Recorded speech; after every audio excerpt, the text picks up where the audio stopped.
마태복음 18장. 그때 제자들이 와서 예수님께 물었습니다. 하늘나라에서는 누가 가장 높은 사람입니까? 예수님께서 한 어린아이를 부르시더니 제자들 앞에 세워 놓으셨습니다. 그리고 말씀하셨습니다. 내가 너희에게 진정으로 말한다. 너희가 돌이켜 어린아이처럼 되지 않으면 하늘나라에 들어갈 수 없다. 이 어린아이처럼 자신을 낮추는 사람이 하늘나라에서 가장 높은 사람이다. 누구든지 내 이름으로 이와 같은 어린아이를 환영하는 사람은 나를 환영하는 것이다. 누구든지 나를 믿는 이런 어린아이 한 명이라도 죄를 짓게 하는 사람은 차라리 자기 목에 연자맷돌을 메고 깊은 바다에 빠지는 것이 더 나을 것이다. 사람들을 넘어지게 하는 방해물 때문에 이 세상에 화가 치민다. 방해물이 없을 수는 없다. 그러나 사람들에 걸려 넘어지게 하는 방해물과 같은 사람에게는 화가 있다. 만일 너희의 손이나 발이 너를 넘어지게 하거든 잘라서 던져버려라. 장애인으로 영원한 생명에 들어가는 것이 두 손과 두 발을 가지고 영원한 불에 던져지는 것보다 훨씬 낫다. 만일 너희의 눈이 죄짓게 하거든 뽑아서 던져버려라. 한 눈만 가지고 영원한 생명에 들어가는 것이 두 눈을 가지고 지옥불에 던져지는 것보다는 훨씬 낫다. 이 어린아이 한 명이라도 업신여기지 마라. 내가 너희에게 말한다. 그들의 천사들이 하늘에 계신 내 아버지의 이름을 항상 뵙고 있다. 너희는 어떻게 생각하느냐? 만일 어떤 사람에게 100마리의 양이 있는데 그 중에서 한 마리가 길을 잃었다면 산에 99마리의 양을 남겨두고 길 잃은 그 어린 양을 찾으러 가지 않겠느냐? 내가 진정으로 말한다. 만일 양을 찾게 되면 길을 잃지 않은 99마리의 양보다 그 양 한 마리 때문에 더욱 기뻐할 것이다. 마찬가지로 이 어린아이 중 하나라도 잃어버리는 것은 하늘에 계신 너희 아버지의 뜻이 아니다. 만일 내 형제가 내게 죄를 짓거든 가서 단둘이 있을 때에 잘못을 지적하여라. 만일 그가 너 말을 들으면 너 형제를 얻은 것이다. 그러나 만일 너 말을 듣지 않으면 한두 사람을 데리고 다시 가거라. 그래서 너가 하는 모든 말에 두세 사람의 증인을 대라. 만일 그들의 말도 들으려고 하지 않으면 교회에 말하여라. 만일 교회의 말도 듣지 않으려고 하면 이방 사람이나 세리처럼 여겨라. 내가 너희에게 진정으로 말한다. 너희가 이 세상에서 묶은 것은 하늘에서도 묶여 있을 것이다. 이 세상에서 너희가 푼 것은 하늘에서도 풀려 있을 것이다. 다시 너희에게 진정으로 말한다. 너희 가운데 두 사람이 이 세상에서 마음을 같이 하여 무엇을 구하면 하늘에 계신 내 아버지께서 이루어 주실 것이다. 두세 사람이 나의 이름으로 모인 곳에는 나도 그들 가운데 있을 것이다. 그때 베드로가 예수님께 와서 물었습니다. 주님, 형제가 제게 죄를 지으면 몇 번이나 용서해 주어야 합니까? 7번까지입니까? 예수님께서 대답하셨습니다. 7번까지가 아니라 7번씩 70번까지라도 용서해 주어야 한다. 그러므로 하늘나라는 자기 종들과 셈을 가리려는 왕에 빗댈 수 있다. 왕이 셈을 시작할 때에 10,000달란트를 빚진 종이 불려왔다. 그 종은 왕에게 돈을 갚을 수가 없었다. 그래서 주인은 종에게 아내와 자녀들과 가진 것을 다 팔아 빚을 갚으라고 명령했다.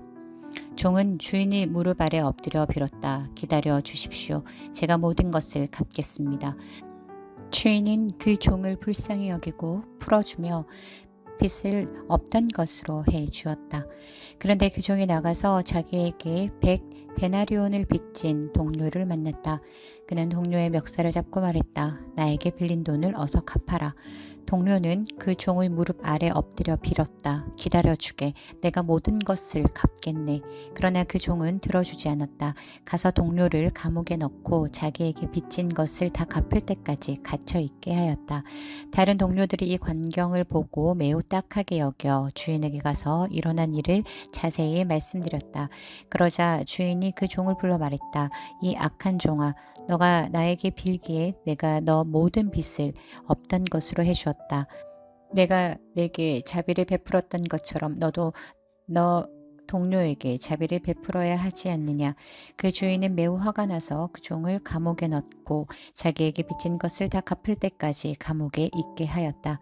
이와 같이 너희가 형제를 마음으로부터 용서하지 않는다면 하늘에 계신 내 아버지께서도 너희에게 이같이 하실 것이다. 마태복음 19장. 이 말씀을 마치시고 예수님은 갈릴리를 떠나 요단강 건너편에 있는 유대 지방으로 가셨습니다. 많은 사람들이 예수님을 따라오자 예수님께서는 그곳에서 그들을 치료해 주셨습니다. 몇몇 바리새파 사람이 와서 예수님을 시험하려고 물었습니다. 무엇이든 이유만 있으면 자기 아내와 이혼하는 것이 괜찮습니까? 예수님께서 대답하셨습니다. 너희가 이 말씀을 읽지 못했느냐? 맨 처음 사람을 만드신 분이 남자와 여자로 지으셨다. 그리고 이렇게 말씀하셨다. 그러므로 남자는 부모를 떠나 아내와 합할 것이다. 두 사람이 한 몸이 될 것이다. 이처럼 두 사람은 이제 둘이 아니라 한 몸이다. 하나님께서 묶으신 것을 사람이 나누지 마라. 바리새파 사람들이 물었습니다. 그러면 왜 모세는 이혼 증서를 주고 아내와 헤어지라고 명령하였습니까? 예수님께서 대답하셨습니다. 모세가 아내와의 이혼을 허락한 것은 너희 마음이 악하기 때문이다. 그러나 원래부터 그랬던 것은 아니다. 내가 너희에게 말한다. 부정을 저지르지 않았는데도 아내와 이혼하고 다른 여자와 결혼하는 것은 간음죄를 짓는 것이다. 제자들이 예수님께 말했습니다. 만일 남편과 아내와의 관계가 이와 같다면 차라리 결혼하지 않는 것이 낫겠습니다. 예수님께서 대답하셨습니다. 모든 사람이 이 말을 받아들일 수는 없다. 오직 하나님께서 허락하신 사람들만이 그렇게 할 수 있다. 어머니 배에서 나올 때부터 고자로 태어난 사람이 있고 다른 사람에 의하여 고자가 된 사람도 있고 하늘나라를 위해 스스로 고자가 된 사람도 있다. 이 말을 받아들일 수 있는 사람은 받으라. 그때 사람들이 자기의 자녀들을 데리고 와서 예수님께서 손을 얹고 기도해 주시기를 바랐습니다. 그러자 제자들이 이들을 꾸짖었습니다. 예수님께서 말씀하셨습니다. 어린아이들이 내게 오는 것을 막지 마라. 하늘나라는 이런 어린아이와 같은 사람들의 것이다. 예수님께서 어린아이들에게 손을 얹어 기도해 주시고 그곳을 떠났습니다. 어떤 사람이 예수님께 와서 물었습니다. 선생님, 영원한 생명을 얻으려면 어떤 선한 일을 해야 합니까? 예수님께서 대답하셨습니다. 왜 선한 것에 대하여 내게 묻느냐? 선하신 분은 오직 한 분뿐이다. 영원한 생명을 얻고 싶다면 계명을 지켜라. 그 사람이 물었습니다. 어떤 계명을 지켜야 합니까? 예수님께서 대답하셨습니다. 살인하지 말라. 간음하지 마라. 도둑질하지 마라. 거짓 증언하지 마라. 내 부모를 공경하여라. 내 이웃을 내 자신처럼 사랑하여라. 그 청년이 말했습니다. 이 모든 것을 지금까지 다 지켜왔습니다. 그 밖에 제게 부족한 것이 무엇입니까? 예수님께서 대답하셨습니다. 만일 내가 완전해지기를 원한다면 가서 너가 가진 것을 다 팔아 가난한 사람에게 나누어 주어라. 그러면 하늘에서 보물을 얻게 될 것이다. 그런 후에 와서 나를 따르라. 이 말씀을 들은 청년은 매우 슬퍼하며 떠나갔습니다. 왜냐하면 그가 가진 재산이 너무 많았기 때문입니다. 예수님께서 제자들에게 말씀하셨습니다. 내가 너희에게 진정으로 말한다. 부자가 하늘나라에 들어가는 것은 어렵다. 다시 너희에게 말한다. 부자가 하나님의 나라에 들어가는 것은 낙타가 바늘구멍에 들어가는 것보다 더 어렵다. 제자들이 이 말씀을 듣고 매우 놀라서 물었습니다. 그러면 누가 구원을 받을 수 있습니까? 예수님께서 그들을 보시며 말씀하셨습니다. 사람은 할 수 없지만 하나님께서는 모든 것을 하실 수 있다. 베드로가 예수님께 말했습니다. 그렇다면 모든 것을 버리고 주님을 따른 저희에게는 무엇이 있겠습니까? 예수님께서 그들에게 말씀하셨습니다. 내가 너희에게 진정으로 말한다. 나를 따라오는 너희들은 인자가 영광의 보좌에 앉는 새 시대에 12 보좌에 앉아 이스라엘 12 부족을 심판하게 될 것이다. 나를 위하여 집, 형제와 자매, 부모와 자식, 그리고 포도밭을 버리는 사람은 몇 배로 보상을 받을 것이며 영원한 생명을 얻을 것이다. 그러나 첫째가 꼴찌가 되고 꼴찌가 첫째가 되는 사람이 많을 것이다. 마태복음 20장. 하늘나라는 자신의 포도밭에서 일할 일꾼을 찾으려고 아침 일찍 나간 주인과 같다. 그는 일꾼들에게 하루 품삯으로 한 데나리온을 주기로 하고 그 일꾼들을 포도밭으로 보냈다. 주인이 오전 9시쯤에 다시 시장에 나갔다가 거기서 빈둥거리며 서 있는 몇몇의 사람들을 보았다. 주인이 그 사람들에게 말했다. 당신들도 포도밭에 가서 일하시오. 적당한 품삯을 주겠소. 그러자 그들은 포도밭으로 갔다. 이 사람이 다시 낮 12시와 오후 3시쯤에 나갔다. 그리고 똑같이 말했다. 또 오후 5시쯤에도 시장에 나가 또 다른 사람들이 거리에 서 있는 것을 보고 물었다. 왜 당신들은 하루 종일 빈둥거리며 서 있습니까? 그들이 대답했다. 아무도 우리에게 일자리를 주지 않았습니다. 주인이 그들에게 말했다. 당신들도 나의 포도밭에 가시오. 저녁이 되자 포도밭 주인이 관리인에게 말했다. 일꾼들을 불러 마지막에 온 사람부터 맨 처음에 왔던 사람까지 품삯을 주어라. 오후 5시에 고용된 일꾼들이 와서 각각 한 데나리온씩을 받았다. 이제 맨 처음에 고용되었던 일꾼들이 왔다. 그들은 더 많은 품삯을 받게 될 것이라고 기대했지만 그들도 한 데나리온씩을 받았다. 그러자 그들은 포도밭 주인에게 불평을 하였다. 저 사람들은 겨우 1시간밖에 일하지 않았는데 하루 종일 태양볕 아래서 수고한 우리들과 똑같이 취급하는군요. 그러자 포도밭 주인이 말했다. 친구여, 나는 당신에게 잘못한 것이 없소. 당신들은 한 데나리온을 받기로 나와 약속하지 않았소. 당신 것이나 가지고 돌아가시오. 나는 나중 사람에게도 당신과 똑같이 주고 싶소. 내 것을 가지고 내 뜻대로 하는 것이 무슨 잘못이오. 내가 자비로운 사람이라서 당신의 눈에 거슬리오. 그러므로 꼴찌가 첫째가 되고 첫째가 꼴찌가 될 것이다. 예수님께서 예루살렘으로 가실 때 12명의 제자만 따로 데리고 가셨습니다. 가시는 도중에 예수님께서 제자들에게 말씀하셨습니다. 보아라, 우리가 예루살렘으로 간다. 인자가 대제사장들과 율법 학자들에게 넘겨질 것이고 그들은 인자에게 사형죄를 씌울 것이다. 그들은 인자를 이방 사람들에게 넘겨 비웃고 채찍질하고 십자가에 매달아 죽게 할 것이다. 그러나 3일째 되는 날에 인자가 다시 살아날 것이다. 그때 세베대의 아들들을 데리고 그 어머니가 예수님께 왔습니다. 그 여자는 예수님께 절하고 간청하였습니다. 예수님께서 물으셨습니다. 무엇을 원하느냐? 어머니가 예수님께 말했습니다. 주님의 나라에서 제 한 아들은 주님의 오른쪽에 또 다른 한 명은 주님의 왼쪽에 앉으라고 말씀해 주십시오. 그러자 예수님께서 말씀하셨습니다. 너희가 무엇을 요구하는지 깨닫지 못하고 있다. 내가 마실 잔을 너희도 마실 수 있느냐? 그들이 대답했습니다. 예, 마실 수 있습니다. 예수님께서 그들에게 말씀하셨습니다. 내 잔을 너희가 마실 것이다. 그러나 내 오른쪽과 왼쪽에 누구를 앉힐 것인지 결정하는 것은 내가 할 일이 아니다. 그 자리는 내 아버지께서 미리 정하신 사람들의 것이다. 다른 10명의 제자들이 이것을 듣고 그 두 형제에게 분개하였습니다. 예수님께서 제자들을 모두 불러 말씀하셨습니다. 이방 사람의 통치자들은 다른 사람을 주인이 되려고 한다는 것을 너희가 안다. 그 고관들은 사람들에게 권력을 행사한다. 그러나 너희는 저희들과 같이 되어서는 안 된다. 누구든지 너희 중에서 높아지려면 먼저 섬기는 자가 되어야 한다. 만일 누구든지 너희 가운데서 첫째가 되려면 너희의 종이 되어야 한다. 인자는 섬김을 받으러 온 것이 아니라 섬기러 왔고 자기 목숨을 많은 사람들을 위하여 주려고 왔다. 예수님과 제자들이 여리고를 떠날 때 많은 사람들이 예수님을 따라갔습니다. 보지 못하는 사람 2명이 길가에 앉아 있다가 예수님께서 지나가시는 소리를 듣고 외쳤습니다. 주님, 저희들을 불쌍히 여겨주십시오. 다윗의 아들이시여. 사람들이 그들을 꾸짖으며 조용히 하라고 했습니다. 그러자 이 사람들은 더욱 크게 소리 질렀습니다. 주님, 저희들을 불쌍히 여겨 주십시오. 다윗의 자손이시여. 예수님께서 가던 길을 멈추시더니 그 사람들을 불러 말씀하셨습니다.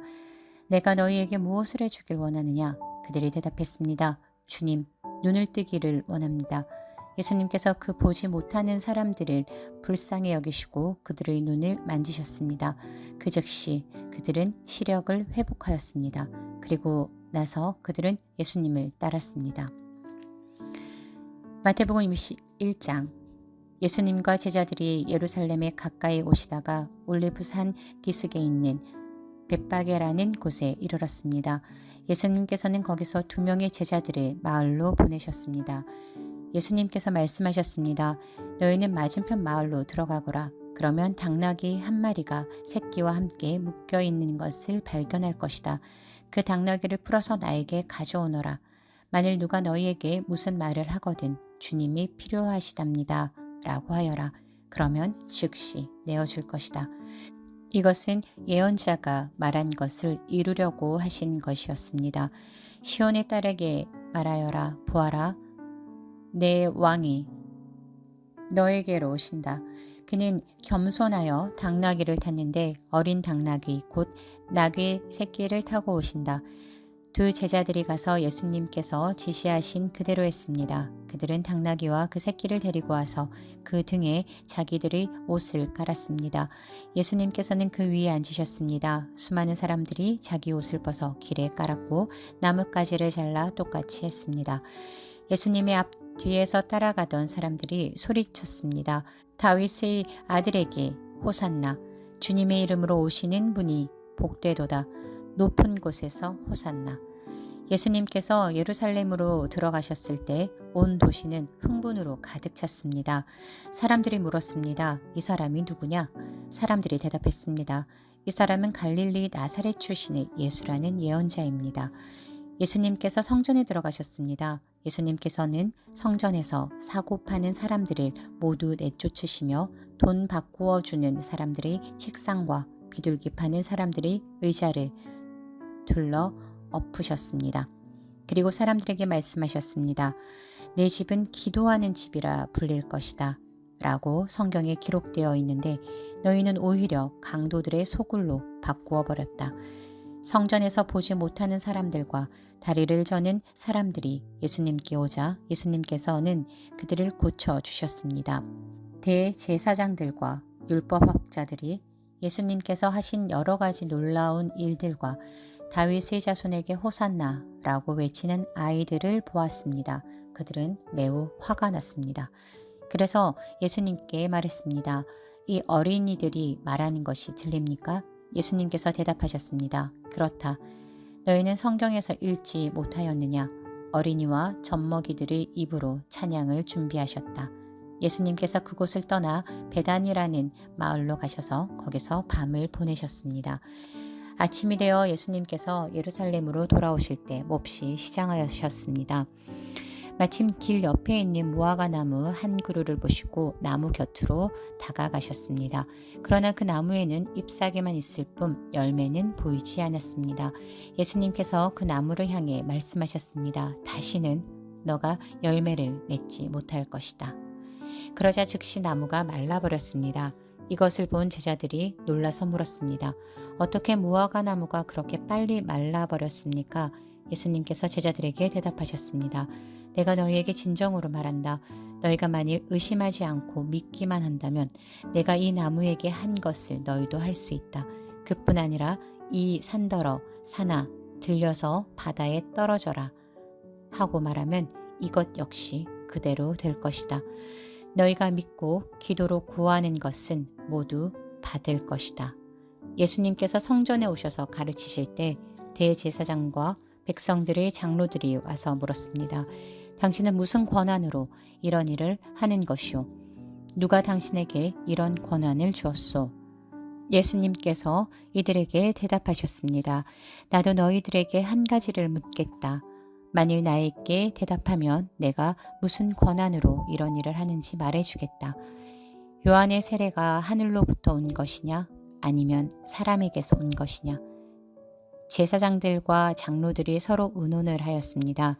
만일 우리가 하늘로부터 왔다고 하면 그러면 어째서 너희는 요한을 믿지 않았느냐라고 말할 것이고 그렇다고 사람에게서 왔다고 하자니 백성들이 두렵구나. 왜냐하면 모든 백성들이 그를 예언자라고 믿고 있기 때문이다. 그래서 그들은 예수님께 대답했습니다. 우리는 알지 못하오. 그러자 예수님께서 말씀하셨습니다. 그러면 나도 너희에게 내가 어떤 권한으로 이런 일들을 하는지 말하지 않겠다. 너희는 어떻게 생각하느냐? 어떤 사람에게 두 아들이 있었다. 그가 첫째 아들에게 가서 말했다. 아들아, 오늘은 포도밭에 가서 일해라. 그 아들은 싫습니다. 라고 대답했다. 그러나 나중에 마음을 바꾸고 포도밭으로 갔다. 이번에는 둘째 아들에게 가서 아까와 똑같이 말했다. 둘째 아들은 대답했다. 예, 그렇게 하겠습니다. 그러나 실제로는 가지 않았다. 두 아들 가운데서 누가 아버지의 뜻대로 행했느냐? 그들이 대답했습니다. 첫째 아들입니다. 예수님께서 그들에게 말씀하셨습니다. 내가 너희에게 진정으로 말한다. 세리와 창녀들이 너희보다 먼저 하나님의 나라에 들어갈 것이다. 요한이 올바른 길로 너희에게 왔으나 너희는 그를 믿지 않았다. 그러나 세리와 창녀들은 그를 믿었다. 너희는 이것을 보고도 여전히 회개하지 않고 그를 믿지 않았다. 다른 비유도 잘 들어보아라. 어떤 밭 주인이 있었다. 그가 포도밭을 일구고 담장을 두르고 포도즙을 짤 구덩이를 파고 망대를 세웠다. 그리고 포도밭을 농부들에게 빌려주고 여행을 떠났다. 추수할 때가 다가오자 주인은 농부들에게 종을 보내어 자기 몫의 수확을 받아오르게 했다. 그러나 농부들은 그 종을 잡아서 하나는 때리고 하나는 죽이고 또 하나는 돌로 쳐 죽였다. 그 주인은 처음보다 더 많은 종들을 그들에게 보냈다. 그러나 농부들은 그 종들에게 똑같은 짓을 했다. 결국 주인은 자기 아들을 농부들에게 보냈다. 그는 농부들이 내 아들은 존중할 것이다 라고 생각했다. 그러나 농부들은 아들을 보며 서로 말했다. 이 아들은 상속자니 이 사람을 죽이고 유산을 가로채자. 농부들은 그 아들을 잡아 포도밭 밖으로 끌고 가서 죽였다. 그렇다면 포도밭 주인이 왔을 때 이 농부들은 어떻게 하겠느냐? 그들이 예수님께 대답했습니다. 그 못된 농부들을 죽일 것입니다. 그리고 포도밭은 제때에 수확한 것을 바칠 수 있는 다른 농부들에게 빌려줄 것입니다. 예수님께서 그들에게 말씀하셨습니다. 성경에서 이 말씀을 읽지 못하였느냐? 건축자가 버린 돌이 모퉁이의 머릿돌이 되었다. 이것은 주님께서 하신 일이니 우리 눈에 놀라운 일이다. 그러므로 내가 너희에게 말한다. 하나님께서는 하나님의 나라를 너희에게서 빼앗아 열매를 맺는 민족에게 주실 것이다. 이 돌 위에 떨어진 사람은 깨어질 것이며 또한 이 돌이 사람 위에 떨어지면 그는 산산조각이 날 것이다. 대제사장들과 바리새파 사람들은 예수님의 이 비유를 듣고 자신들을 두고 하시는 말씀이란 것을 알았습니다. 그들은 예수님을 체포하고 싶었지만 사람들이 두려웠습니다. 왜냐하면 사람들은 예수님을 예언자로 생각하고 있었기 때문입니다. 마태복음 22장. 예수님께서 사람들에게 다른 비유를 들어 말씀하셨습니다. 하늘나라는 아들의 결혼 잔치를 마련한 왕에 빗댈 수 있다. 왕이 종들을 보내어 잔치에 초대한 사람들을 모셔오게 하였다. 그러나 이들은 오려고 하지 않았다. 그러자 왕은 다시 다른 종들을 보내며 말했다. 초대받은 사람들에게 잔치가 준비되었다고 말해라. 소와 살찐 송아지도 잡았고 모든 것이 다 준비되었으니 어서 결혼잔치에 오라고 하였다. 그러나 사람들은 종들의 말을 듣지 않고 제 갈 길로 갔다. 어떤 사람은 밭에 나갔고 어떤 사람은 장사하러 갔다. 나머지 사람들은 종들을 잡아다가 그들을 모욕하고 죽였다. 왕은 매우 화가 났다. 그는 군사를 보내어 살인자들을 죽였다. 그리고 온 도시를 불태워버렸다. 그리고 자기 종들에게 말했다. 결혼잔치가 준비되었으나 초대받은 사람들은 자격이 없다. 너희는 큰 길에 가서 너희가 만나는 사람마다 결혼잔치에 초대하여라. 종들은 거리에 나가 만나는 사람들이 좋은 사람이건 나쁜 사람이건 가리지 않고 불러들였다. 그래서 결혼잔치 마당은 잔치 손님들로 가득 찼다. 왕이 그들을 보러 들어왔다가 결혼잔치 예복을 입지 않은 사람을 보았다. 그 사람에게 왕이 말했다. 친구여, 결혼잔치 예복을 입지 않고 어떻게 여기에 들어왔는가? 그 사람은 아무 말도 하지 못했다. 왕이 종들에게 말했다. 이 사람의 손과 발을 묶어서 바깥 어두운 곳에 던져버려라. 그곳에서 슬피 울고 고통스럽게 이를 갈 것이다. 초대받은 사람은 많으나 선택된 사람은 적다. 그때 바리새파 사람들이 가서 예수님의 말씀을 트집잡아 예수님을 함정에 빠뜨리려고 공모했습니다. 그들은 자신들의 제자들을 헤롯 당원들과 함께 예수님께 보냈습니다. 이들이 말했습니다. 선생님, 우리는 선생님이 진실한 분이며 하나님의 길을 올바르게 가르치시며 사람의 얼굴을 보지 않으심으로 아무에게도 치우치지 않으신다고 생각합니다. 선생님이 생각하시는 것을 우리에게 말씀해 주십시오. 가이사에게 세금을 바치는 것이 옳습니까? 옳지 않습니까? 예수님께서는 이 사람들의 악한 생각을 아셨습니다. 그래서 말씀하셨습니다. 너희 위선자들아, 왜 나를 시험하느냐? 세금으로 내는 돈을 내게 보여라. 사람들이 은돈 한 데나리온을 예수님께 보여드렸습니다. 예수님께서 물으셨습니다. 이것은 누구의 얼굴이고 누구라고 쓰여 있느냐? 사람들이 대답했습니다. 가이사의 것입니다. 그러자 예수님께서 그들에게 말씀하셨습니다. 가이사의 것은 가이사에게 주어라. 그리고 하나님의 것은 하나님께 바쳐라. 사람들이 예수님의 말씀을 듣고 놀랐습니다. 그리고 예수님께로부터 떠나갔습니다. 같은 날 부활이 없다고 말하는 사두개파 사람 몇몇이 예수님께 나와 질문했습니다. 선생님, 모세는 남자가 아들이 없이 죽으면 그 동생이 형수와 결혼해서 형을 대신하여 아들을 낳아 주어야 한다라고 했습니다. 우리 가운데 7 형제가 있었습니다. 첫째가 결혼했지만 아들을 낳지 못하고 죽어 아내를 자기 동생에게 남겨놓았습니다.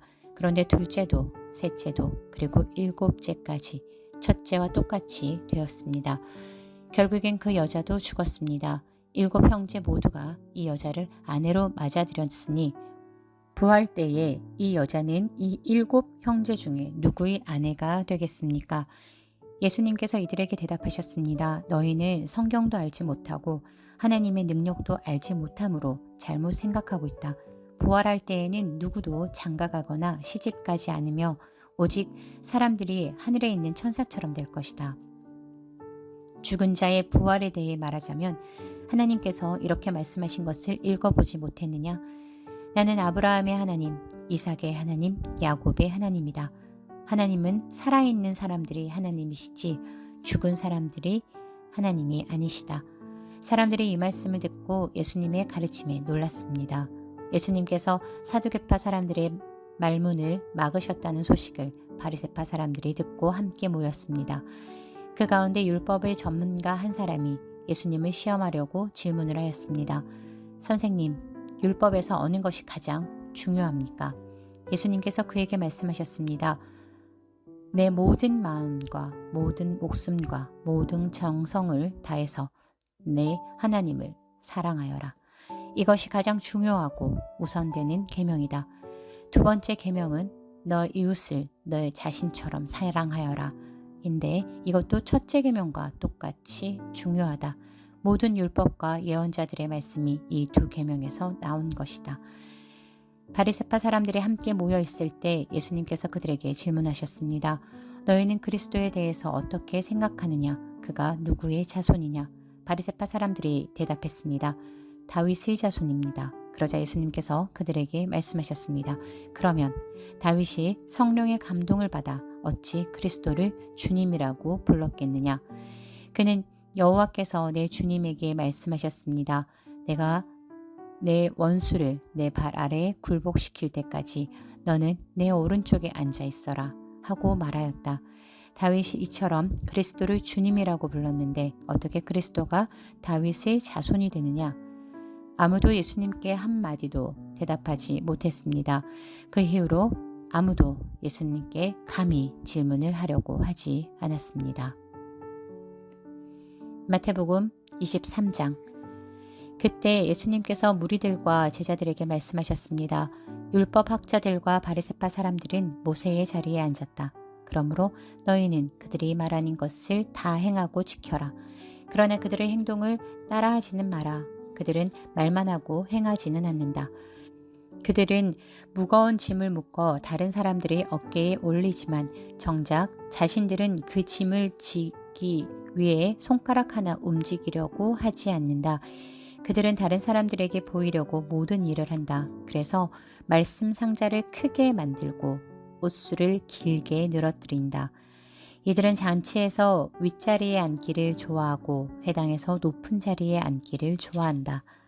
이들은 장터에서 인사받는 것을 좋아하고 선생이라고 불리는 것을 좋아한다. 그러나 너희는 선생이라는 소리를 듣지 마라. 너희의 선생님은 오직 한 분이고 너희 모두는 형제들이다. 그리고 세상에서 그 누구에게도 아버지라고 부르지 마라. 아버지는 오직 한 분인데 하늘에 계시다. 너희는 지도자 소리를 듣지 마라. 너희의 지도자는 오직 한 분뿐인 그리스도시다. 너희 가운데 큰 자는 너희의 종이 될 것이다. 누구든지 자신을 높이는 사람은 낮아질 것이고 낮추는 사람은 높아질 것이다. 율법학자와 바리새파 위선자들이여, 너희에게 화가 있다. 너희는 사람들 앞에서 하늘나라의 문을 막는다. 너희가 들어가지 않으면서 다른 사람들도 들어가지 못하게 막는다. 율법학자와 바리새파 위선자들이여, 너희에게 화가 있다. 너희는 개종자 하나를 만들려고 바다와 육지를 두루 다닌다. 그러다가 한 사람을 찾으면 너희보다 더한 지옥의 아들로 만든다. 앞 못 보는 인도자인 너희에게 화가 있다. 너희는 만일 너희가 성전을 두고 맹세하면 아무래도 좋지만 성전에 있는 금을 두고 맹세하면 반드시 지켜야 한다 라는 말을 한다. 바보 같고 눈이 먼 너희들아, 어느 것이 더 중요하냐? 금이냐? 그 금을 거룩하게 만드는 성전이냐? 또한 너희는 이런 말도 한다. 만일 어떤 사람이 제단을 두고 맹세하면 아무래도 좋지만 제단 위에 있는 제물을 두고 맹세하면 반드시 지켜야 한다. 너희 눈먼 사람들아, 어느 것이 더 중요하냐? 제물이냐? 제물을 거룩하게 하는 제단이냐? 제단을 두고 맹세하는 사람은 제단과 제단 위에 있는 모든 것을 두고 맹세하는 것이다. 성전을 두고 맹세하는 사람은 성전과 성전 안에 계신 분을 두고 맹세하는 것이다. 하늘을 두고 맹세하는 사람은 하나님의 보좌와 거기에 앉으신 분을 두고 맹세하는 것이다. 율법학자와 바리새파 위선자들이여, 너희에게 화가 있다. 너희는 박하와 회향과 뿌리 채소의 11조까지 드리면서 정의, 자비, 믿음과 같은 율법의 더 중요한 부분은 무시한다. 11도도 중요하지만 더 중요한 일을 무시해서는 안 된다. 눈이 먼 너희여, 너희는 모기는 걸러 내어도 낙타는 삼켜버린다. 율법학자와 바리새파 위선자들이여, 너희에게 화가 있다. 너희가 잔과 접시의 곁을 깨끗하게 하지만 그 안에는 탐욕과 방종이 가득 차 있다. 너희 눈먼 바리새파 사람들이여, 먼저 잔과 접시의 안을 깨끗하게 하여라. 그래야 겉도 깨끗해질 것이다. 율법학자와 바리새파 위선자들이여, 너희에게 화가 있다. 너희는 하얗게 칠한 무덤과 같다. 겉은 아름다워 보이지만 그 안은 시체들의 뼈와 온갖 더러운 것으로 가득 차 있다. 너희가 겉으로는 사람들에게 의롭게 보이지만 속에는 위선과 악이 가득하다. 율법학자와 바리새파 위선자들이여, 너희에게 화가 있다. 너희는 예언자들의 무덤을 만들고 의인의 묘비를 꾸미면서 만일 우리가 우리 조상들이 살았던 때에 살았더라면 우리는 예언자의 피를 흘리는데 함께하지 않았을 것이다 라고 말한다. 그러나 너희는 예언자들을 죽인 살인자들이 자손이라는 것을 스스로 나타내고 있구나. 그러므로 너희는 너희 조상들의 악한 일을 마저 채워라. 뱀들아, 너희 독사의 자식들아, 지옥의 심판을 너희가 어떻게 피할 수 있느냐? 그러므로 내가 너희에게 예언자와 지혜 있는 사람과 율법학자들을 보낸다. 너희는 이 사람들 가운데서 몇 명은 죽이고 십자가에 못 박고 몇 명은 회당에서 때릴 것이다. 그리고 이 마을에서 저 마을로 뒤쫓으며 박해할 것이다. 따라서 의인 아벨의 피로부터 성전과 제단 사이에서 살해당한 바라갸의 아들 스가랴의 피에 이르기까지 너희는 세상에서 피를 흘린 의인에 대한 죗값을 치를 것이다. 내가 너희에게 진정으로 말한다. 이 모든 것들이 이 세대에 올 것이다. 예루살렘아, 예언자들을 죽이고 하나님께서 내게 보내신 사람들을 돌로 친 예루살렘아, 암탉이 병아리들의 날개 아래에 품듯이 얼마나 내가 너희 자녀를 모으려고 했느냐. 그러나 너희들은 원하지 않았다. 보아라, 내 집이 버려져 못쓰게 될 것이다. 내가 너희에게 말한다. 주님의 이름으로 오시는 분이 복되다. 라고 너희가 고백할 때까지 지금 이후로 너희는 나를 보지 못할 것이다. 마태복음 24장. 예수님께서 성전을 떠나 걸어가실 때 제자들이 와서 성전 건물을 가리켜 보였습니다. 예수님께서 말씀하셨습니다. 너희가 이 모든 것을 보고 있지 않느냐? 내가 너희에게 진정으로 말한다. 여기에 있는 돌 하나도 돌 위에 남지 않고 다 무너질 것이다. 예수님께서 올리브산 위에 앉아 계실 때 제자들이 조용히 와서 말했습니다. 이런 일들이 언제 일어날지 말해 주십시오. 선생님께서 다시 오시는 때와 세상의 마지막 때에 어떤 징조가 있겠습니까? 예수님께서 대답하셨습니다. 아무도 너희를 속이지 못하게 조심하여라. 많은 사람들이 내 이름으로 와서 내가 바로 그리스도다 라고 말할 것이다. 그리고 많은 사람들을 속일 것이다. 또한 너희는 전쟁에 대한 소식과 소문을 들을 것이다. 그러나 두려워하지 마라. 이런 일들은 반드시 일어나야 한다. 그러나 아직 마지막 때는 아니다. 민족이 다른 민족과 싸우기 위해 일어나고 나라가 다른 나라와 싸우기 위해 일어날 것이다. 여러 곳에서 기근과 지진이 있을 것이다. 이런 일들은 해산의 고통이 시작되는 것에 불과하다. 그때 사람들이 너희를 박해하고 심지어 죽이기까지 할 것이다. 나 때문에 너희가 모든 민족에게 미움을 받을 것이다. 그때에 많은 사람들이 넘어질 것이며 서로를 넘겨주고 미워할 것이다. 그리고 많은 거짓 예언자들이 일어나 많은 사람들을 속일 것이다. 또한 불법이 더욱 많아져서 많은 사람들의 사랑이 식을 것이다. 그러나 끝까지 견디는 사람은 구원을 얻을 것이다. 이 하늘나라의 복음이 온 세상에 전파될 것이며 모든 나라에 증거될 것이다. 그때서야 세상의 끝이 올 것이다. 그러므로 예언자 다니엘이 말한 멸망케 하는 혐오할 만한 것이 거룩한 곳에 서 있는 것을 보면 읽는 사람은 깨달아라. 유대에 있는 사람들은 산으로 도망하여라. 지붕 위에 있는 사람은 집 안에 있는 것을 가지러 내려가지 마라. 밭에 있는 사람은 겉옷을 가지러 되돌아가지 마라. 그때에는 임신한 여자와 젖먹이는 여자에게 화가 있을 것이다. 너희가 도망할 때가 겨울이나 안식일이 아니기를 기도하여라.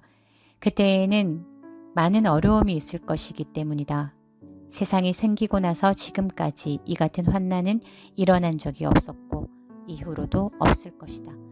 하나님께서 그 기간을 줄여주시지 않으시면 아무도 구원받지 못할 것이다. 그러나 하나님께서는 선택한 사람들을 위하여 그 기간을 줄여주실 것이다. 그때의 사람들이 여보시오, 그리스도가 여기 계십니다. 또는 저기 계십니다. 라고 할 것이다. 그러나 믿지 마라. 거짓 그리스도들과 거짓 예언자들이 일어나서 큰 증거를 내보일 것이고 기적을 일으킬 것이다. 그래서 사람들을 속일 것이다. 그리고 할 수만 있으면 선택하신 사람까지 속일 것이다. 보아라, 내가 미리 너희에게 일러주었다. 그러므로 사람들이 여보시오, 그가 광야에 계십니다. 라고 말해도 거기에 가지 마라. 여보시오, 그리스도가 골방에 계십니다. 라고 말해도 믿지 마라. 번개가 동쪽에서 서쪽까지 번쩍이듯이 인자가 오는 것도 이와 같을 것이다. 시체가 있는 곳에는 독수리가 모여들 것이다. 그 환란의 날이 지난 후에 태양이 어두워지고 달이 그 빛을 잃을 것이다. 별들이 하늘에서 떨어지고 하늘에 있는 모든 권세가 흔들릴 것이다. 그때에 인자가 올 징조가 하늘에 있을 것이다. 그때에 세상의 모든 민족들이 울며 인자가 큰 권능과 영광으로 하늘 구름을 타고 오는 것을 볼 것이다. 인자가 큰 나팔 소리와 함께 천사들을 보낼 것이다. 그들은 하늘 이 끝에서 저 끝까지 사방에서 택함 받은 백성들을 모을 것이다. 무화과 나무의 비유를 배우라. 그 가지가 연해지고 새 잎을 내면 여름이 가까운 줄 안다. 마찬가지로 이 모든 일이 일어나는 것을 보면 인자가 가까이와 문 앞에 있는 줄을 알아라. 내가 너희에게 진정으로 말한다. 이 세대가 지나가기 전에 이 모든 일이 일어날 것이다. 하늘과 땅이 없어질지라도 내 말은 결코 없어지지 않을 것이다. 그날과 그때는 아무도 모른다. 심지어 하늘의 천사와 아들까지도 모르고 오직 하나님께서만 아신다. 노아의 때처럼 인자가 다시 올 때도 그와 비슷할 것이다. 홍수가 나기 전 노아가 배에 들어가기 전까지도 사람들은 먹고 마시며 장가가고 시집가며 지냈다. 홍수가 나서 모든 사람들을 쓸어가기 직전까지 사람들은 전혀 깨닫지 못하였다. 인자가 올 때도 그와 같을 것이다. 두 사람이 밭에 있는데 한 사람을 데려가고 다른 사람은 남겨둘 것이다. 두 여자가 맷돌을 갈고 있는데 한 사람은 데려가고 다른 사람은 남겨둘 것이다. 그러므로 항상 깨어 있어라. 왜냐하면 언제 너희 주님께서 오실지 너희가 알지 못하기 때문이다. 이것을 명심하여라. 만약 도둑이 언제 들어올지 집주인이 안다면 미리 준비를 하고 도둑이 집에 들지 못하도록 할 것이다. 그러므로 너희도 준비를 해야 한다. 인자는 생각지도 않은 때에 올 것이다. 주인이 집안을 맡기고 제때에 양식을 내주도록 맡긴 신실하고 슬기로운 종이 누구겠느냐. 주인이 돌아와서 볼 때 주인이 명한 대로 일하고 있는 종은 복되다. 내가 너희에게 진정으로 말한다. 주인은 그 종에게 자신의 모든 소유를 맡길 것이다. 그러나 악한 종이 주인이 오랫동안 돌아오지 않을 것이라고 마음속으로 생각하여 다른 종들을 때리기 시작하고 술꾼들과 함께 먹고 마신다면 생각지도 않은 날 알지 못하는 때에 그 종의 주인이 올 것이다. 그때에 주인은 그 종에게 벌을 내리고 그 종은 위선자처럼 여길 것이다. 그 종은 거기서 슬피 울고 고통스럽게 일을 갈 것이다. 아멘.